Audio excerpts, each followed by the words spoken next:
see in a securitization kind of a model by having a first loss guarantee and second loss guarantee. So we try to bring, we have brought in the principal guarantee fund, which kind of mitigates the risk of many of our lenders. And fourthly, we said we want a platform where the borrowers are not just given, say, 2 or 3 types of products just because they are from the underserved population, they don't have much options. We said they should also have multiple choices, and more so, not just the debt kind of a product, but also what we call as a micro equity. So the innovations that we brought in to bring down the cost to the borrowers, but also ensuring that they have the right amount of choices of products, as well as the lenders who are, it's a sustainable model, because most people, when we talk about saying, hey, you guys are lowering down the cost, you're comparing yourself to a traditional microfinance institutions, how come you are able to bring down the cost? So we will get into that in a minute, but that's our objective, how to make it sustainable, how each of our customers are profitable and have a marketable return, and also our borrowers are able to pay the lowest possible cost to their lending. Next slide, please. Moving on to each in terms of how we, what is the market?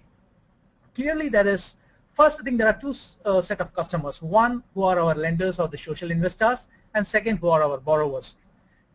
We estimated about close to 30 million potential investors who really are urban, upwardly mobile, HNI, and not so much, because our model is on a crowdsourcing model, so anybody with a 1,000 rupee or a 5,000 rupee can lend in coming onto the portal. So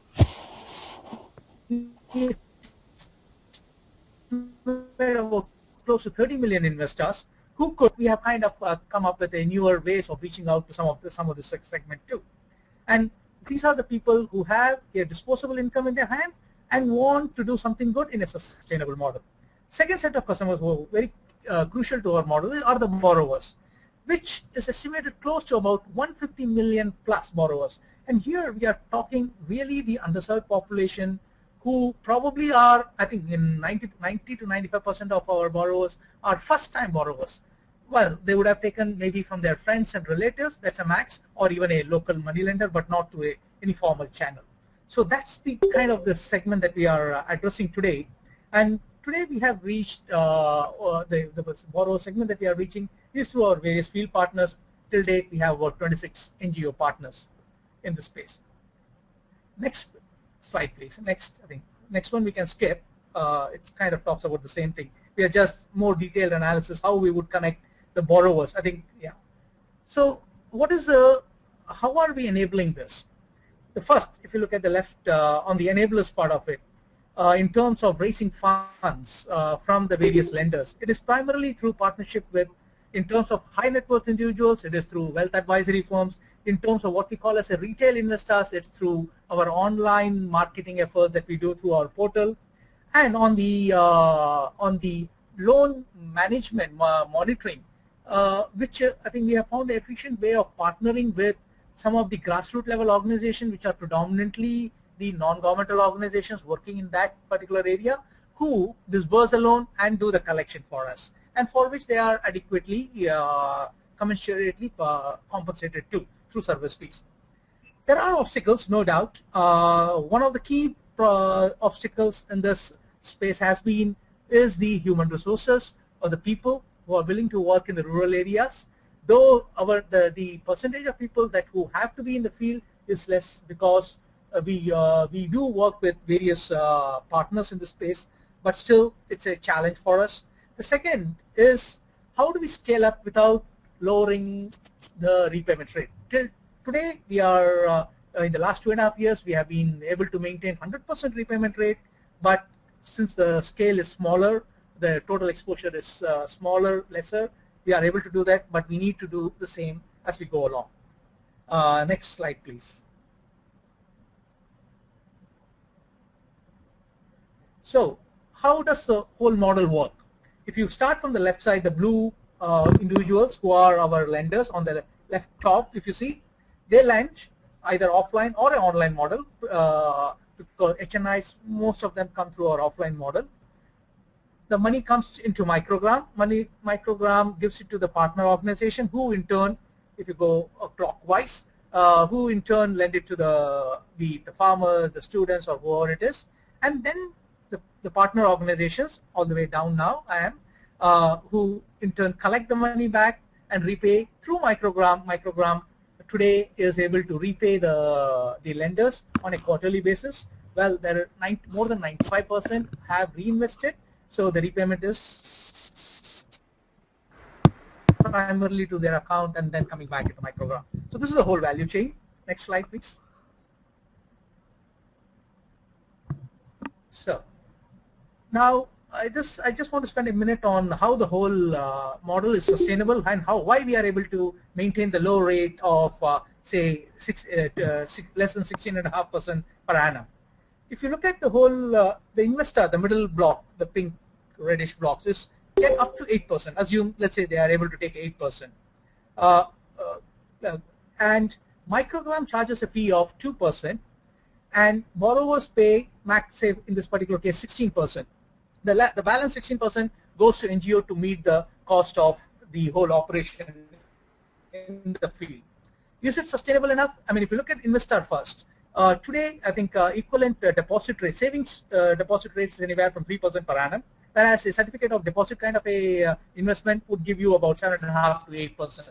So we are very competitive and comparable. So that's why we want to position this as a asset class for an investor.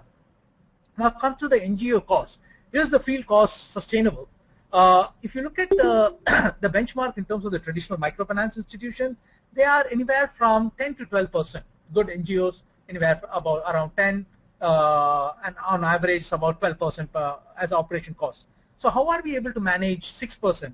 The reason being, we are working with the partners who are already having an establishment and having multiple products. I always give this analogy of a retail distribution channel, where the multiple manufacturers distribute through a single channel and are able to share the cost. In an NGO, a grassroots level organization model, we are easily being able to bring down the cost at least by 30 to 50%.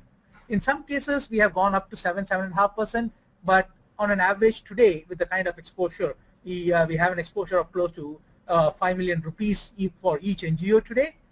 It's easily being able to maintain at 6.5%. And what we are hoping is, going forward, as the scale increases, given the capacity of these organizations, we should be able to bring it down to 3.5 to 4% easily, which brings down the cost to the borrower furthermore. So anywhere from 12 to 11%. Next slide, please. So now this was on, quickly on, we have been in existence for 3 years. We hope the scale, I think the last 6 months have clearly seen the scale, given some of the partnership with wealth advisory firms. We are also making inroads into corporate social responsibility funds. And of course, the third one, which is one of the key one that we are looking at from a retail segment, which is smaller sums of money, is partnership with Kiva, which has been going on for it's kickstarted just last month. So we hope to reach a larger loan disbursement this year. We are looking at close to 25 crores of rupees, which is about 250 million rupees or so. And based on the business plan, we hope in the next 2 years, we should be able to operationally break even. At least we will profitability, we will attain profitability in 2015, 2016 for sure, if all things go as planned now. Moving on, we are looking at, next slide please. Time, yeah. So some numbers on, again, stressing on the unit economics. Critical factor which a lot of people have asked about, how will the NGO sustain, because they are the critical partners who are at the ground. If we are looking at average revenue for an NGO at 3% of the loan amount, here, the difference, 3%, this is an upfront 3%, whereas I showed in the previous slide, if you remember, it was 6%, which is a APR. That's why otherwise it's the same number. So we are looking at a 3% loan amount of the loan amount disbursed, which a typical NGO today can operationally break even with a 5 million exposure, which we are already on. So anything above 5 million, they are well off. So there are two things that we are trying to do. We are trying to make these grassroots organizations also sustainable, while we also strive, move towards the sustainability. And the numbers that they are looking at in terms to reach that 5 million of loan disbursement is approximately about 250 to 300 borrowers. And the cost, a typical cost to manage, or typical resources required to manage a 250 to 300, which are all in most cases are in groups, self-help groups, which is about 2 to 3 field executive, about 10 groups, which is about 25 groups, what we are seeing, 10 members in each group. So the unit economics is also very clear in terms of, yes, it can be sustained. Moving on, next slide, please. Critical success factors. I mean, the first one is developing a system of partnering with high quality NGOs, which has been good so far since we have about 26 NGOs today. We have been able to get out of close to, we would have, went for due diligence, about 76 plus NGOs. As we move to different states within India, we are having a mixed experience in terms of number of good NGOs in this sector, but there are quite a few. I mean, I've just come from Northeast, one of the most backward areas in Bihar, in the state of Bihar, in the state of Jharkhand, and so on. What I find is, although the perception is that it's very high risk, not many people, once you go in and start meeting people, we are finding great organizations there. So it's a good news in a way. And second, increasing the number of partners while maintaining high repayment rates, which is also going to be a challenge, since our objective has always been to work with small to medium NGOs who cannot raise capital on their own and also are serving really the underserved population. So here there is a lot of work which we may have to be getting involved in, kind of a capacity building for these organizations too, building up the whole MIS system and so on.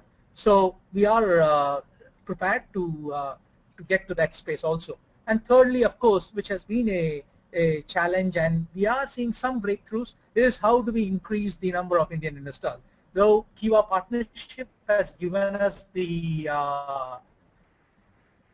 I would say in a short to medium term, is for us to show that the model works on. Yes, I think we feel in the long run it is very critical for us. In our segment, we are quite confident, and we have been very successful also in the whole space. Next slide, please. I'm almost, I guess, yeah. So we have a strong team now. We are close to 9 people.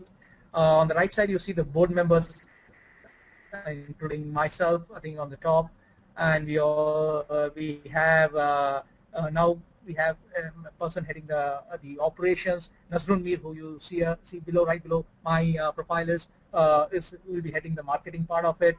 Then we recently, Mr. Balakrishnan, who was ex-chairman, ex-director from Infosys, joined us. Sunil Kumar is an advisory board, and quite a few, the team is building. We are about 9 people now, and there's a good amount of action in terms of both field as well as raising funds from a variety of different individuals and organizations. So the team, I think we are lucky to have a good team right now, and we hope to grow. Maybe in the next 1 year, we will be growing by another 3 to 4 people max. Next slide, please.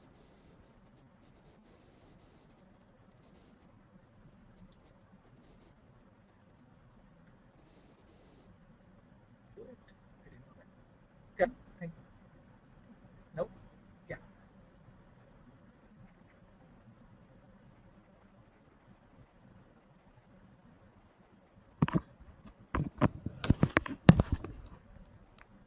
Can you hear? I can hear you, Reagan. Are you there? I can hear you. Okay. Who else? I just wanted. Yeah, there we go. So we are looking to raise 1 crore rupees, which is about $200,000 over the next 3 months. This fund we are looking at primarily for us to scale out and reach profit. Predominantly the marketing effort in terms of raising funds within India in a much greater pace. and also to build some of the sales channels, primarily building those partnerships with wealth advisory firms, corporates, and so on. And of course, the strengthening of the organization, which we have already started, and more so bringing in a couple of key personnel within the organization. Next slide. On the impact.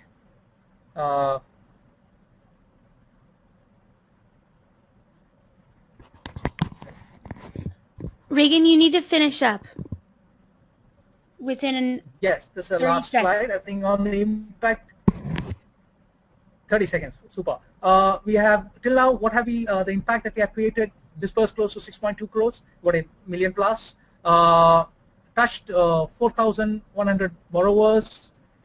Okay, I mean, in effect, impacted 200,000 lives. We expect to impact 100,000 individuals over the next 2 years. So we feel we are on the right track. We have to strengthen a couple of key areas in terms of raising funds within India and do the marketing right, and build more partnership with some of the wealth advisory firms, which will reduce the cost of raising funds. I think that's where, and we are headed towards it. So that's in summary. Thank you. I think there are a couple of slides on just summarizing it, but I would skip for the moment.